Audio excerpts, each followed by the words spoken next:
ಈಗಷ್ಟೇ ಪಂಚರಾಜ್ಯ ಚುನಾವಣೆಯ ಫಲಿತಾಂಶಗಳು ಹೊರಬರ್ತಾ ಇರುವಂಥದ್ದು. ಎರಡು ರಾಜ್ಯದಲ್ಲಿ ಈಗಾಗಲೇ ಬಿಜೆಪಿ ಅಭೂತಪೂರ್ವ ಗೆಲುವನ್ನು ಸಾಧಿಸ್ತಾ ಇರುವಂಥದ್ದು ಕೂಡ ಗಮನಿಸ್ತಾ ಇರ್ಬೋದು. ಇನ್ನುಳಿದಂಥ ರಾಜ್ಯದಲ್ಲಿ ಸ್ಥಳೀಯ ಪಾರ್ಟಿ ಕೂಡ ಈಗಾಗಲೇ ಒಂದು ತನ್ನ ಫಲಿತಾಂಶಗಳನ್ನು ಘೋಷಣೆ ಮಾಡ್ತಿರುವಂಥದ್ದು. ಈ ಎಲ್ಲ ವಿಚಾರಕ್ಕೆ ಸಂಬಂಧಪಟ್ಟಂತೆ ಬಿಜೆಪಿಯ ಹಿರಿಯ ನಾಯಕರು ಹಾಗೂ ಪರಿಷತ್ನ ವಿಪಕ್ಷ ನಾಯಕರಾದಂಥ ಸಲ್ವಾದಿಯವರ ಹತ್ರ ಮಾತಾಡ್ತಾ ಹೋಗ್ತೀನಿ. ಸರ್, ಈಗಷ್ಟೇ ಫಲಿತಾಂಶಗಳು ಬರ್ತಾ ಇರುವಂಥದ್ದು. ಎರಡು ರಾಜ್ಯ, ಒಂದು ಪಶ್ಚಿಮ ಬಂಗಾಳ, ಇನ್ನು ಅಸ್ಸಾಂ, ಇಲ್ಲಿ ನಿಮ್ಮ ಒಂದಷ್ಟು ಹಿಡಿತಗಳು ಜಾಸ್ತಿ ಆಗ್ತಿರುವಂಥದ್ದು. ಇನ್ನು ಉಳಿದಂತೆ ಸ್ಥಳೀಯ ಪಾರ್ಟಿಗಳು ಕೂಡ ಈಗ ಏನು ಹೇಳಕ್ಕೆ ಇಷ್ಟಪಡ್ತಾರೆ? ಪಾಂಡಿಚೇರಿ ಕೂಡ ಸೇರಿಸ್ಬೇಕು ನೀವು. 3 ರಾಜ್ಯಗಳಲ್ಲೂ ಕೂಡ ಭಾರತೀಯ ಜನತಾ ಪಕ್ಷದ ಸರ್ಕಾರ ಮಾಡಲಿಕ್ಕೆ ಹೊರಟಿದ್ದೇವೆ. ಇನ್ನು ಉಳಿದ ತಮಿಳುನಾಡು ಮತ್ತು ಕೇರಳಂನಲ್ಲಿ ಈಗ ತಾನೇ ನಮ್ಮ ಒಂದು ಪ್ರಯತ್ನ ಪ್ರಾರಂಭ ಆಗಿದೆ. ಸುಮಾರು 15-20 ವರ್ಷಗಳ ಕಾಲ ಪಶ್ಚಿಮ ಬಂಗಾಳದಲ್ಲಿ ನಮ್ಮ ಏನು ಪ್ರಯತ್ನಗಳು ನಡೀತಾ ಇತ್ತು, ಅಲ್ಲಿ ಹಿನ್ನಡೆಗಳ ಮಧ್ಯದಲ್ಲಿ ಕಾರ್ಯಕರ್ತರನ್ನು ಕಟ್ಟಿ ಇವತ್ತು ಅಭೂತಪೂರ್ವವಾದ ಗೆಲುವನ್ನು ಪಡೆಯಲಿಕ್ಕೆ ನಮ್ಮ ಎಲ್ಲ ಮುಖಂಡರುಗಳ ಶ್ರಮ ಇವತ್ತು ವ್ಯರ್ಥವಾಗಲಿಲ್ಲ. ಇಲ್ಲಿ ಗೆಲುವನ್ನು ಕಾಣಲಿಕ್ಕೆ ಹೊರಟಿದ್ದೀವಿ. ಇಲ್ಲಿನ ಗೆಲುವು ಅಂತಂದರೆ ಅತ್ಯಾಚಾರಗಳ ವಿರುದ್ಧದ ಗೆಲುವು, ಭ್ರಷ್ಟಾಚಾರದ ವಿರುದ್ಧದ ಗೆಲುವು, ಭಯೋತ್ಪಾದನೆಯ ವಿರುದ್ಧದ ಗೆಲುವು, ಹಿಂಸೆಗಳ ವಿರುದ್ಧದ ಗೆಲುವು, ಹೊರದೇಶದವರ ಪ್ರಭಾವದ ವಿರುದ್ಧದ ಗೆಲುವು, ಹೀಗೆ ಅನೇಕ ಅಲ್ಲಿದ್ದ ಅವಾಂತರಗಳಿಗೆ ಮತ್ತು ಅಲ್ಲಿನ ಗಂಡಾಂತರಗಳನ್ನು ತಪ್ಪಿಸಲಿಕ್ಕೆ ಇವತ್ತು ಒಂದು ಉತ್ತಮ ಅಂಶವನ್ನು ಅಲ್ಲಿನ ಜನರು ಕೊಟ್ಟಿದ್ದಾರೆ.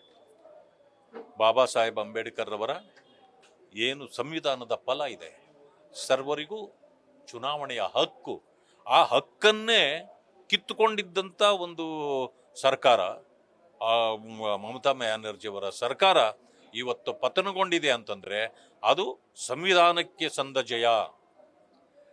ಎಲೆಕ್ಷನ್ ಕಮಿಷನ್ನು ಅಲ್ಲಿ ತನ್ನ ದಿಟ್ಟತನವನ್ನು ತೋರಿ, ಈವನ್ ಈ ದೇಶದ ನ್ಯಾಯಾಲಯಗಳು ಕೂಡ ಇವತ್ತು ಸಹಕಾರ ಕೊಟ್ಟು ಈ ಅನಾಚಾರಗಳು ನಡೆಯಬಾರದು ಅನ್ನೋ ಕಾರಣಕ್ಕೆ ಎಲ್ಲರೂ ಒಗ್ಗಟ್ಟಾಗಿ ಸತ್ಯವನ್ನು ಎತ್ತಿ ಹಿಡಿಯತಕ್ಕಂಥ ಕೆಲಸವನ್ನು ಮಾಡಿದ್ರಿಂದ ನಾವು ಅಲ್ಲಿ ಗೆಲ್ಲಲಿಕ್ಕೆ ಸಾಧ್ಯ ಆಗ್ತಾ ಇದೆ. ಎರಡನೆಯದು,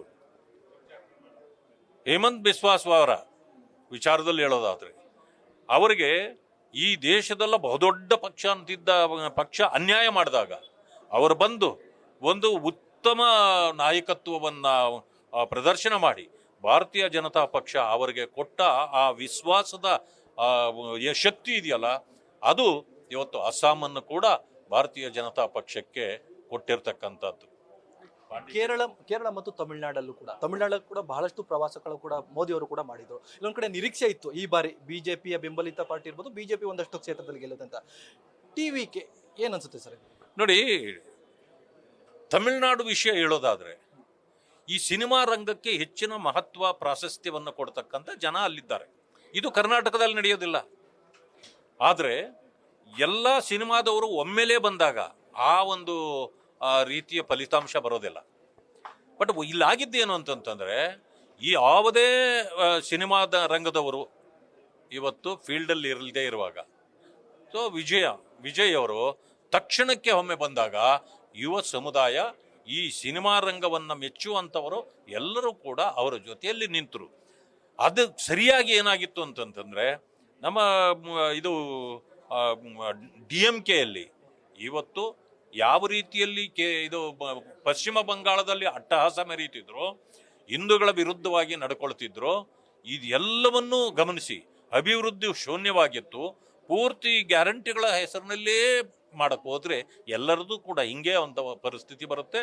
ಆ ಕಾರಣದಿಂದ ಇವತ್ತು ಆಲ್ಟರ್ನೇಟಿವ್ ಬೇಕು ಅನ್ನೋ ಕಾರಣಕ್ಕೆ ಅವರ ಜೊತೆಯಲ್ಲಿ ಹೋಗಿದ್ದಾರೆ. ನಮಗೂ ಹೆಚ್ಚಿನ ಸ್ಥಾನಗಳನ್ನು ಕೊಟ್ಟಿದ್ದಾರೆ. ಬಟ್ ನಾವು ಇನ್ನೂ ಹೆಚ್ಚಿಗೆ ಪಡೀಬಹುದಾಗಿತ್ತು.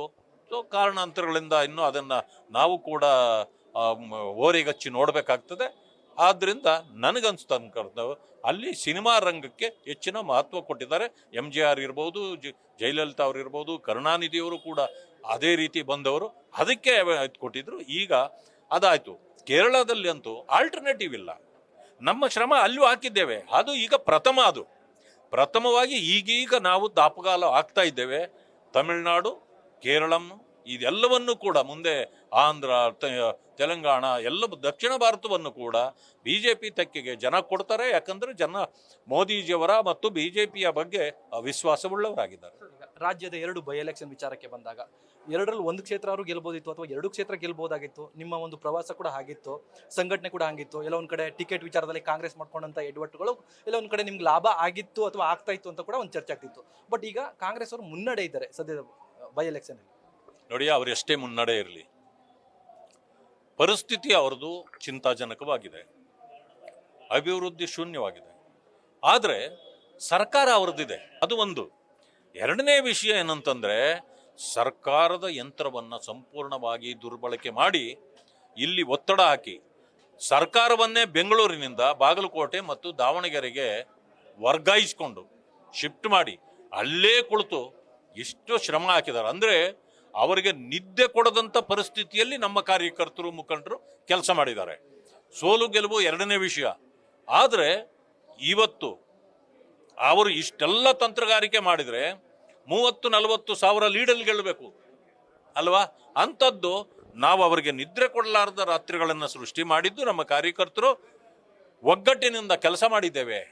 ಆದರೆ ಇವರು ವಾಮ ಮಾರ್ಗಗಳಿಂದ ಹಣ ಸುರಿದು ಅದು ಗೆದ್ದರೆ ಅದು ಅವರ ಗೆಲುವಲ್ಲ. ಆದರೆ ಈಗಲೂ ದಾವಣಗೆರೆ ನಾವು ಗೆಲ್ತೀವಿ ಅಂತಕ್ಕಂಥ ವಿಶ್ವಾಸ ಇದೆ.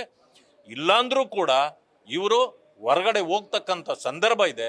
ಮುಂದಿನ ಚುನಾವಣೆಯಲ್ಲಿ ಭಾರತೀಯ ಜನತಾ ಪಕ್ಷ ಇಡೀ ರಾಜ್ಯವನ್ನು ಗೆದ್ದು ಸರ್ಕಾರ ಮಾಡುತ್ತೆ. ಈ ಫಲಿತಾಂಶದ ಬಳಿಕ ಅಂದ್ರೆ ಬೈ ಎಲೆಕ್ಷನ್ ಫಲಿತಾಂಶದ ಬಳಿಕ, ವಿಶೇಷವಾಗಿ ದಾವಣಗೆರೆ ಫಲಿತಾಂಶ ಕಾಂಗ್ರೆಸ್ಗೆ ಏನಾದರೂ ಹಿನ್ನಡೆ ಆದ್ರೆ ಏನಾದರೂ ರಾಜ್ಯ ರಾಜಕೀಯದಲ್ಲಿ ಬದಲಾವಣೆಗಳಾಗುತ್ತಾ? ಸಿದ್ದರಾಮಯ್ಯ ಮೊದಲೇ ಹೇಳಿದ್ದೇವೆ ನಾವು, ಇದೇನು ಆಗಲ್ಲ. BJP ಗೆದ್ರೆ ಒಂದು ಆತ್ಮಸ್ಥೈರ್ಯ ಕಾರ್ಯಕರ್ತರಲ್ಲಿ ಹೆಚ್ಚುತ್ತೆ.